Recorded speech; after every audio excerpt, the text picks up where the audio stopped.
The 7-1 Los Angeles Chargers coming off a nice win in Oakland, taking on their division rival Raiders, are going to be taking on these struggling 2-5 Jacksonville Jaguars. This team just won the Super Bowl a couple years ago, and now they are struggling. Their quarterback is actually the old man Carson Palmer. Don't know how he's still in the league. As the Jaguars starting off with the ball, Carson Palmer will find his receiver big gain there for the Jaguars, and the Jaguars now have a red zone of a 14, and Leonard Fournette would take it in the end zone. Rough game for Fournette, only 2.5 yards per carry. As on first down, Mason Conway would be sacked. There would be an injury. It would be Yannick Ngakoue for the Jaguars. He would return later in the game, but there would be another injury this drive, and it would not be good. As Conway on 2nd and 24 would find Mike Williams, who burns A.J. Bouye, and A.J. Bouye's tackle may have ruined the Chargers' season. Now, Mike Williams did not get hurt on that play, but Mason Conway with a run play, and he got injured. He tore his shoulder, which is what happened to Melvin Gordon week 2, and he's going to be out for about 4 weeks. So maybe it didn't ruin their season, but he will be out for a little bit, which is a devastating blow for the Chargers, as the Jaguars driving down the field here, now down 7-3 are the Chargers, as Carson Palmer on 2nd and 1 would find Fournette, who loses 9 yards, making it 3rd and 10, and the Jaguars would settle for a field goal. So the Chargers offense could not do nothing as Peyton Mankin struggled early to back up Conway, as Jesse James with a nice 23-yard reception. Jesse James led the Jaguars in receiving today.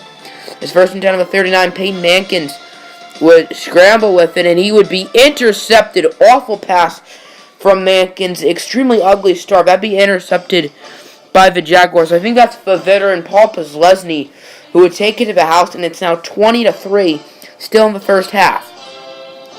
As Peyton Mankin would find Melvin Gordon wide open, and Melvin Gordon would take it all the way to the 1-yard line, showboating a little too early, and I almost said the Jaguars. The Chargers would settle for a field goal, but it's a fake, and Mankin would get sacked, and the Chargers would get no points. So it's still 20-3 as Leonard Fournette wide open, and he's going to get past the 50-yard line. But the Jaguars couldn't score anything, and that quarterback for the Chargers is Trevone Boykin, because Peyton Mankin did so bad, but Peyton Mankin would return to the game as Mankin would find Keenan Allen. Big game for Keenan Allen, 5 catches for $140 and a score, as the Chargers now for 15, but Orleans Darkwa on 3rd and 4 would drop the ball, and the Chargers would have to go for it on 4th down, but Peyton Mankin would get the 1st down, getting past the 5-yard line.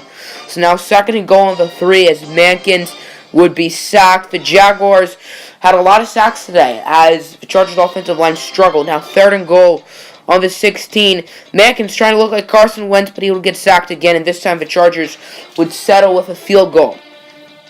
So 1st and 10 of the 30 is Carson Palmer. Fumble! Leonard Worrell with the fumble force, as it seems like a blessing, as Peyton Mankin would find Rashad Pickney for the touchdown, but Rashad Pickney would get hurt. The stud rookie receiver has been phenomenal this year. He broke his collarbone and will be out for about 7 weeks. Yeah, so Robbie Anderson will move to the slot as the Jaguars get the ball back, and Leonard Worrell with another fumble force, but this time the Jaguars would recover it. So then 2nd and 8, Carson Palmer would run it.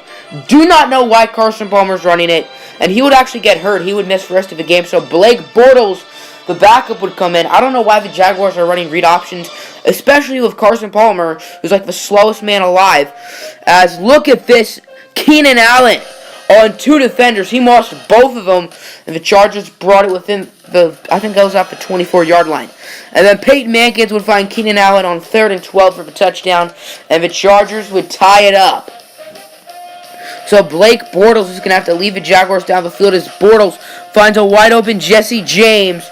And now 3rd and 6 over 24. The Jaguars are trying to chew the clock, and Leonard Worrell does not get a 1st down. The Chargers have to use a timeout, and the Jaguars take the point. So Peyton Mankin, this is his time to shine, as Peyton Mankin would scramble with it.